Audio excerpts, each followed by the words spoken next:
গেছি 16 পক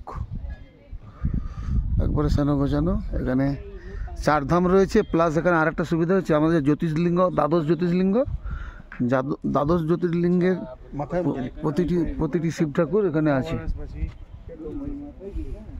গাড়িটা কাটবো হয়েছিলাম, এত ঠান্ডা। একটু এগিয়ে চল এখন তুললে আসো। 4 ধামে রয়েছি, এটা সিদ্ধেশ্বর ধাম। হ্যাঁ, ফটো তো ভালো আসছে তো।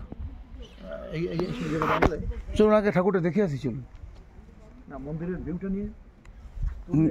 এই গাছটা আটকে গেছে, একটু এগিয়ে আসুন। সামনের দিকটা মন্দিরের ভিউটা, সামনের দিকটা মন্দিরের ভিউ পাবো। ওই দিকটা দেখো রামচন্দ্র দাঁড়িয়ে আছে, ওই দিকটা জয় শ্রীরাম দাঁড়িয়ে আছে ওই দিকটা।